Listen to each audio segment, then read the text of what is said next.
Welcome to Sister Scoot, where we are covering the big Marvel news topics of the week. And this was a big week, both because we have a lot of good news and also, or just prominent news, and also because one of the news topics is a little dicey.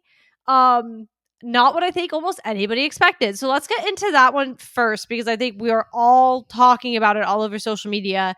And that is that there was a little bit of a scuffle, if you will, on the set of Doomsday. And obviously, when the news first broke, I think a lot of people were kind of painting who could have been the people behind it. It now seems that it was between RDJ and Ryan Reynolds. I mean, sure, if that's the hill you want to die on when you just come into the MCU, I guess. To go for the king immediately is such a choice. And look, I just want to say too, we always joke about how much we hate Tony Stark, and if you listen to our last episode about Infinity War, literally every chance we took to bash Tony, we could. But the only reason we feel that strongly about Tony Stark is because RDJ played the character so well. So don't ever get it mixed up. The respect for RDJ is so real on this side, so earned. The man is the reason the MCU exists. So if you were expecting us, and either one of us, to get on and be like, let's just hear Ryan out. No.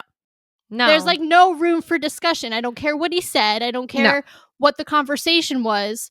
He's wrong because he went up against the foundation of the MCU. Period. Full stop.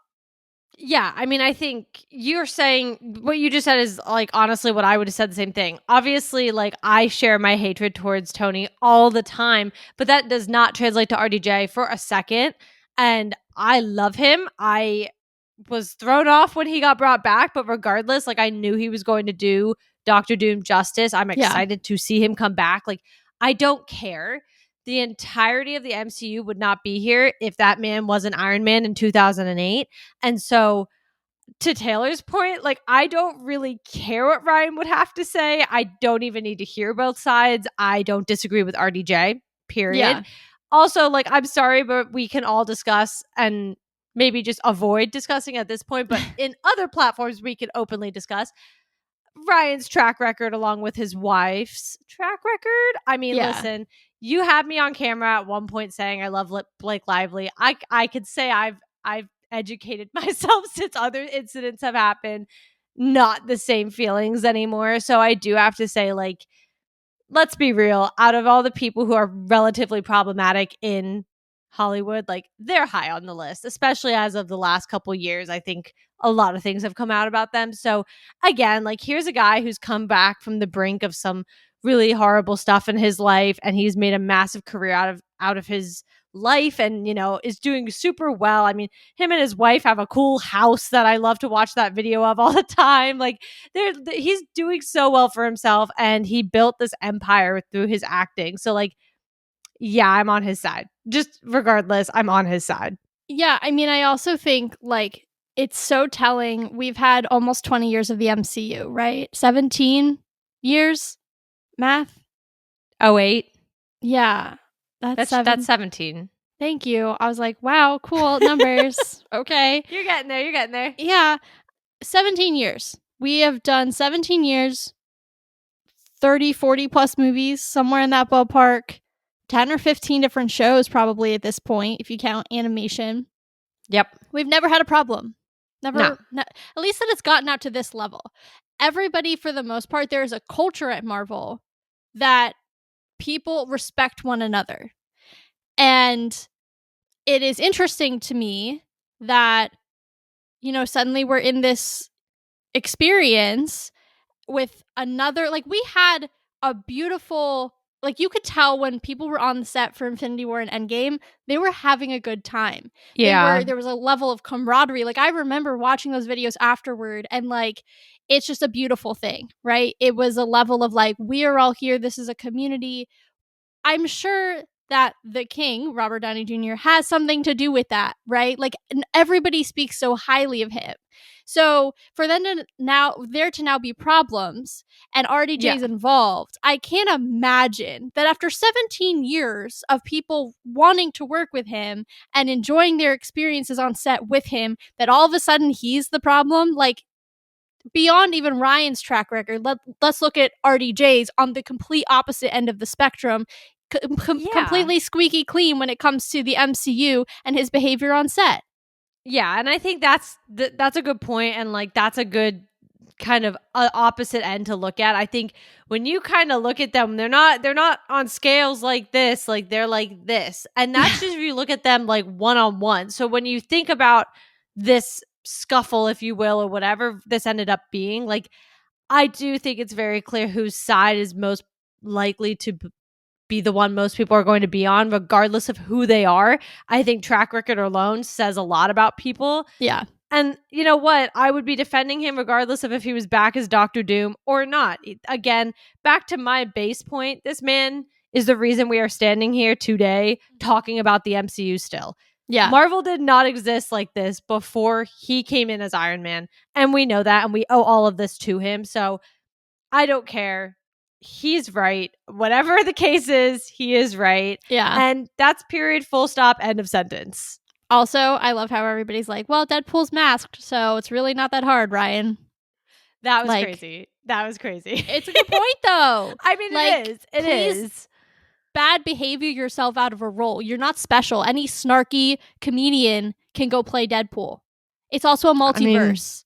And you're not exactly in the Prime universe. So, hate to break it to you. Anybody from the Deadpool Corps on any given day, not special. Fair points. Moving on, because we could go on probably for an entire episode about this whole little scuffle. Tramell Tillman, sorry, there are a lot of L's and I want to make sure I said that right. Tramell Tillman, yes, cast in Brand New Day. We do not know his role. I don't think I know him from anything specific, but hey, we have another cast announcement. That's good. I assume we're going to see him on set relatively soon, as we know that is already filming. Yeah, definitely exciting. I also do not know this actor. However, if you are familiar or you think you might be, if you watch Severance and you just don't know his name, if you watch Severance, or he was in one of the Mission Impossible movies as well. So if you're like, this name rings a bell, but I'm not sure where I've seen him before, it might be one of those. Just speaking about like those two franchises, or I don't know that Severance is really considered a franchise, but like properties, like that show in particular is extremely well received.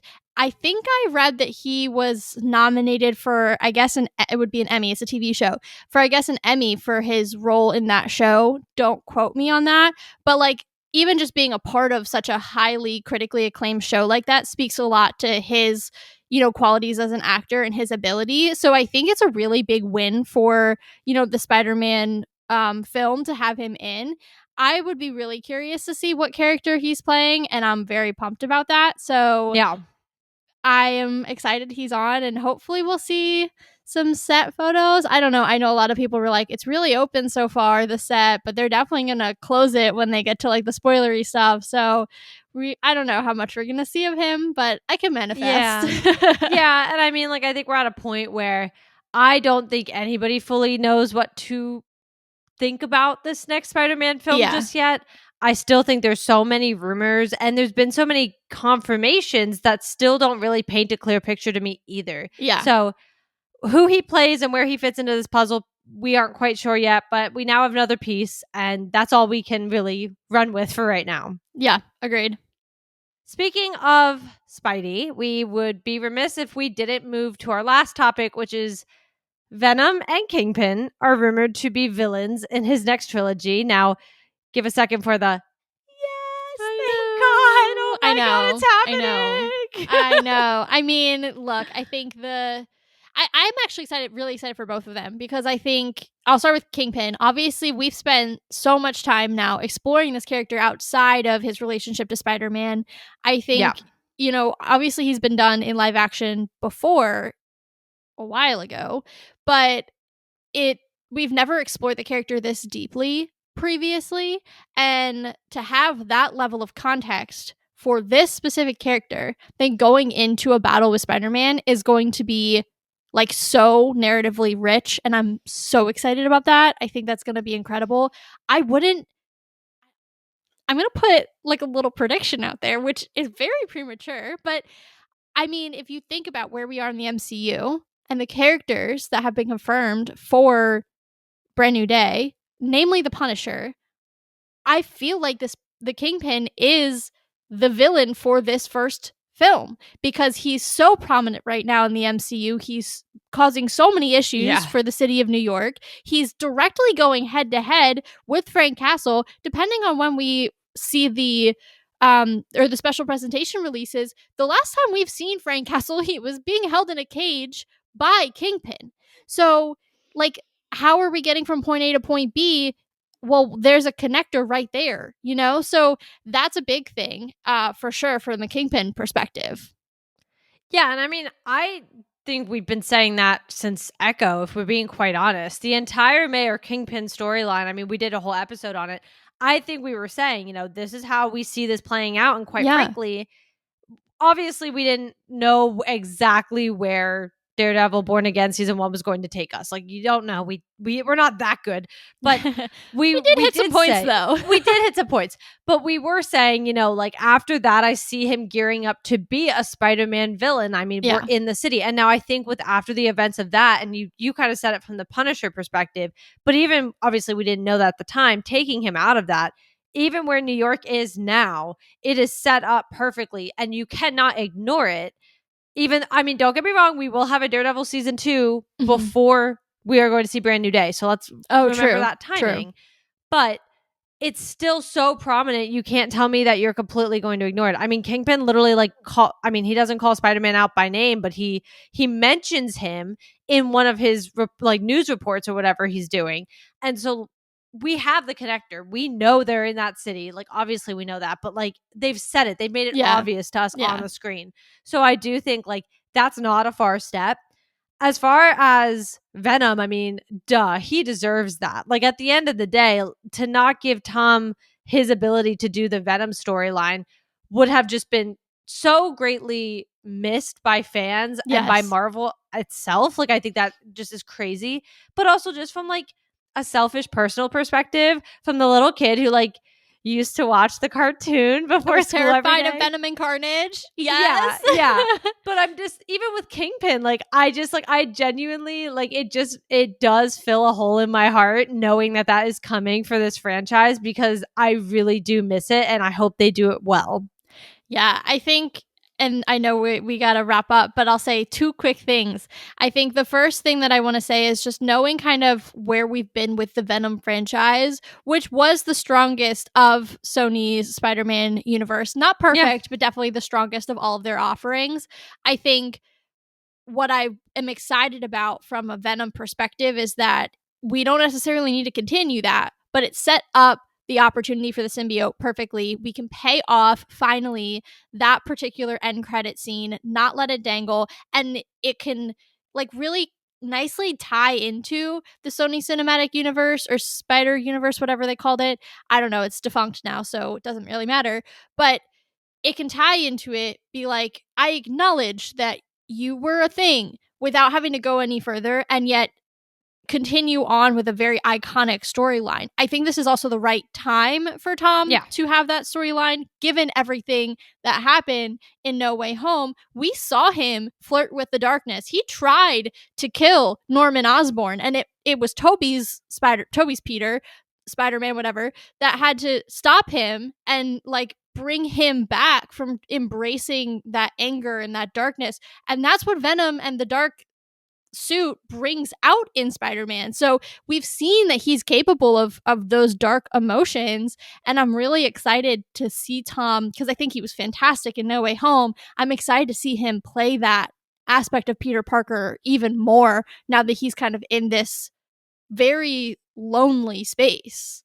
Yeah, and I just want to add, I mean, I want to say it was called Cherry.